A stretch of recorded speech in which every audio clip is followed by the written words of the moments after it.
안녕하세요, 드레입니다. 최근 들어서 게이밍 시장이 점점 커지고 있어서 정말 다양한 게이밍 기어들이 출시가 되고 있는데요. 오늘 제가 소개해드릴 브랜드는 해외에서는 이미 유명하지만 국내에서는 아직 생소한 브랜드일 텐데요. 바로 하이퍼엑스라는 브랜드의 풀사이즈 키보드인 하이퍼엑스 알로이 오리진과 텐키리스 키보드인 하이퍼엑스 알로이 오리진 코어에 대해 소개를 해드리려고 합니다. 자, 우선 해당 영상은 하이퍼엑스의 지원을 받아 제작된 유료 광고 영상입니다. 하지만 여러분들에게 정보 습득에 혼란을 최대한 방지하고자 제가 느낀 바를 가감없이 담백하게 풀어나가겠습니다. 이 점 참고 부탁드리며 우선서를 하나 풀자면요. 하이퍼엑스 키보드는 제가 대략 1년 전에 알로이 FPS 프로를 통해서 접하게 되었습니다. 바로 이 제품인데요. 여기 있는 거는 알로이 오리진, 여기 앞에 있는 거는 제가 구매했던 알로이 FPX 프로입니다. 이 제품의 리뷰를 하려고 했었는데 다른 영상하고 겹치는 바람에 영상으로는 나오지 못했었던 키보드였습니다. 당시에 이 제품을 저는 10만원을 조금 넘게 주고 구매를 했었고요. 이 제품은 제가 좋아하는 텐키리스 그리고 적축을 사용하고 있는 키보드였고요. 금속 합판을 사용해서 내구성도 되게 좋았고, 또 이쪽에 보시면 케이블도 분리가 되죠. 이러한 것 때문에 구매를 했었던 키보드였습니다. 자, 그래서 이번에 새로 출시가 된 알로이 오리진과 알로이 오리진 코어 제품은 이러한 장점을 그대로 옮겨 놓은 제품인지 아니면 어디에서 차별화를 어떻게 주었는지 이런 것들에 대해서 중점적으로 알아보려고 합니다. 자, 그럼 지금 바로 시작하도록 하죠. 우선 두 개의 제품을 보여드리기 전에 풀사이즈 키보드 텐키리스 키보드가 무엇인지 잘 모르시는 분들을 위해 간단하게 정리를 하고 갈게요. 키보드 우측에 숫자를 입력하는 패드가 있다면 풀사이즈, 없다면 텐키리스라고 불리는데요. 풀사이즈는 당연히 다용도로 사용이 가능합니다. 텐키가 있기 때문에 굉장히 편리하기도 하죠. 반대로 텐키리스는 게임용으로 많이 활용이 되죠. 그만큼 부피도 작아져서 공간 활용도 좋고요. 이 텐키가 있고 없고의 차이가 생각보다 큽니다. 취향도 확실하게 타고요. 본인이 어떤 키보드를 사용하면 좋은지 머릿속으로 빠르게 생각해보시면 좋겠네요. 우선 언박싱, 패키지를 열면 키보드가 보이고요. 비닐로 감싸서 패키지 안에서 흔들려 흠집이 나는 걸 방지했습니다. 케이블은 따로 정리가 되어 있습니다. 이것 말고 크게 특별한 부분은 없는데요. 알로이 오리진과 알로이 오리진 코어가 크기에서 오는 차이점 말고는 패키지에서 따로 차별점을 두진 않았더라고요. 크기부터 살펴보면 알로이 오리진은 너비 442.5mm, 깊이는 132.5mm, 높이는 36.3mm, 그리고 무게는 약 1.07kg입니다. 그리고 알로이 오리진 코어는 너비는 360mm, 깊이는 132.5mm, 높이는 34.5mm, 그리고 무게는 약 900g이고요. 딱 텐키가 빠진 만큼의 크기와 무게라고 생각해주시면 되겠네요. 디자인을 살펴보면 깔끔한 비키 타입입니다. 스위치가 상판 윗부분에 존재하기 때문에 스위치가 충격을 바로 받을 수 있다는 점이 존재하지만 깔끔하며 관리가 편하다는 점 또한 동시에 가지고 있죠. 바디는 금속을 사용해서 상당히 깔끔하고요. 내구성은 플라스틱하고 비교가 안됩니다. 플라스틱은 실제로 비틀어보면 비틀어진다는 느낌이 확 드는데요. 금속 바디는 외부 충격, 온도에 있어서 변형이 거의 없기 때문에 내구성 부분에선 당연히 좋겠죠. 높이는 다른 키보드들과 마찬가지로 눕혀서 사용하는 3도 수준의 1단부터 높이를 최대한 올린 11도 수준의 3단까지 3단계의 각도로 사용이 가능합니다. 케이블은 분리가 가능하기 때문에 보관하기 쉽고요. 패브릭이라서 마감도 신경을 썼습니다. 길이는 약 1.8m라고 하고요. 디자인은 완벽한 호불호의 영역이지만 개인적으로는 딱히 단점이라고 지적될 만한 부분은 없었으며 상당히 깔끔한 느낌을 받았다고 정리를 하고 싶네요. 우선 스위치부터 얘기하자면 자사 스위치인 하이퍼 X 기계식 레드 스위치를 사용했습니다. 리니어 스위치라서 체리 적축과 작동 방식은 똑같고요.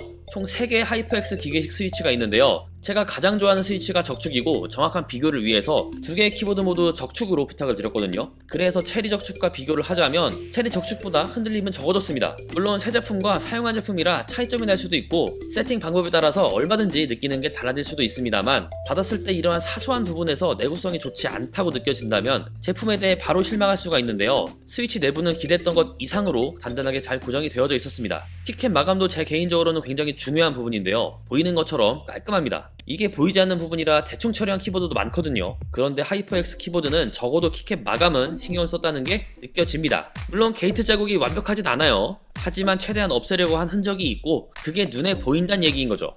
RGB가 나오는 게 부담스러우신 분들은 끌 수도 있고요. 단색으로 설정도 가능하기 때문에 LED에 대해선 선택폭이 넓다는 건 상당히 좋겠네요. 이제 타이핑을 하면 어떤 느낌일까요? 역시 체리 적축과 느낌은 거의 흡사합니다. 실제로도 체리 적축과 똑같은 작동 방식이고요. 우선 타이핑 소리부터 들어볼게요.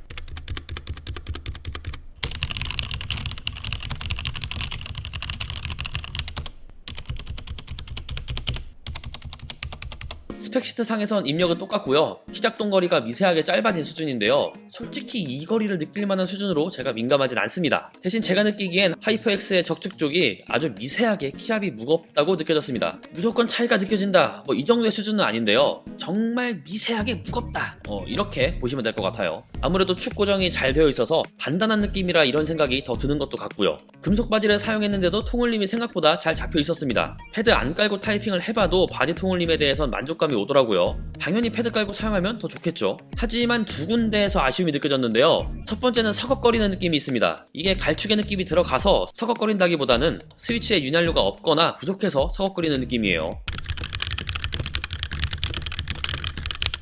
적축을 격하게 사용하는 매니아로서 적축과 비슷한 스위치는 깔끔하게 입력이 되어야 한다고 생각이 들거든요. 윤활유 작업이 들어간다면 그때는 정말 좋은 피드백을 줄 거라 생각이 들고요. 그리고 스테빌라이저의 스프링 소리가 납니다. 텐키리스 키보드는 바디가 짧아서 덜 들리는데요. 풀사이즈 키보드인 알로이 오리진에선 귀를 가까이 가져다 대면 스프링이 울리는 소리가 들립니다. 이거는 확실하게 얘기를 해야 되는 부분인데요. 저가형 제품처럼 소리가 무지막지한 수준이 절대 아닙니다. 멀리서 들어도 통통 튄다거나 피드백이 좋지 않다는 수준을 논하는 건 절대 아닙니다. 이 정도라면 제 입장에선 충분히 사용이 가능하지만 그럼에도 이런 미세한 소리에서도 스트레스를 받는 분들이 있거든요. 내구성에서 문제점은 없기 때문에 흡음재 보강이 조금 더 이루어졌다면 더 많은 분들에게 좋은 점수를 받았을 거라 생각이 됩니다. 이제 이 정도로 테스트를 했으면 게임을 해봐야겠죠. 게임을 할 땐 편하게 했습니다. 키들도 제대로 다 먹고요. 안티고스팅도 100% 지원하고 제가 즐겨서는 적축과 느낌이 상당히 비슷하기 때문에 이질감 없이 바로 게임을 재밌게 할 수가 있었습니다. 게임을 할 때 저는 풀사이즈보다는 텐키리스를 고집하는 편인데요. 공간 활용면에서 당연히 알로인 오리진 코어가 더 좋을 수밖에 없겠죠.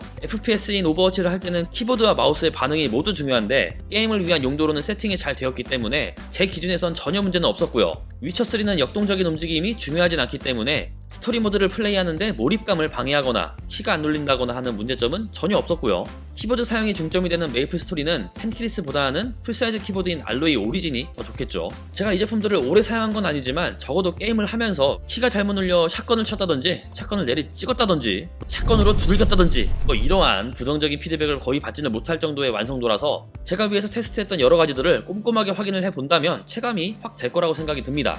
그리고 10만원이 넘어가는 고가 장비인데 지원 소프트웨어가 없으면 구매하지 마세요. 그 말은 알로이 오리진과 알로이 오리진 코어는 전용 소프트웨어가 있다는 얘기겠죠. 매크로 기능이 지원되어서 게임이나 업무에 특정 작업이나 반복 작업을 할 때 사용할 수가 있고 조명 제어는 이제는 기본이죠. 이런 거는 제가 이제 크게 얘기는 안 할게요. 그리고 본인의 설정을 저장해서 편하게 불러올 수 있는 것도 이제는 기본 기능이고요. 내가 사용하는 하이퍼엑스의 제품들을 한꺼번에 볼 수 있게 모니터링 기능을 제공하고 있어서 소프트웨어까지 병행해서 사용한다면 키보드를 사용하는데 아쉬움은 크게 느껴지진 않을 거라고 생각이 됩니다. 자, 이렇게 알로인 오리진과 알로인 오리진 코어에 대해 살펴보았습니다. 우선 알로인 오리진 풀사이즈 키보드를 정리하자면 이렇게 정리가 될 수 있겠죠. 물론 유저의 성향에 따라 얼마든지 달라질 수 있는 부분이기 때문에 텐키리스와 적축을 좋아하는 유저는 이렇게 느낄 수 있다. 이 점을 참고 부탁드리고요. 아무래도 길이가 길기 때문에 스테빌에서 느껴지는 스프링 소리가 조금 더 크게 들려서 이 부분이 아쉬웠지만 하이퍼엑스 레드 스위치의 안정감과 메탈 바디의 적절한 조화로 인해 기본기, 밸런스는 장점으로 다가온다고 볼 수가 있습니다. 그리고 텐키리스인 알로이 오리진 코어는 이러한 단점은 해소가 되었지만 그만큼 텐키가 빠졌기 때문에 범용성이란 부분에서는 아쉬울 수가 있겠죠. 모든 제품이 그러하듯 일장일단이 있기 때문에 이 두 가지 제품에 대해 제가 어떻게 느꼈는지를 가감없이 말씀을 드리고 마무리 부분으로 넘어가 보겠습니다.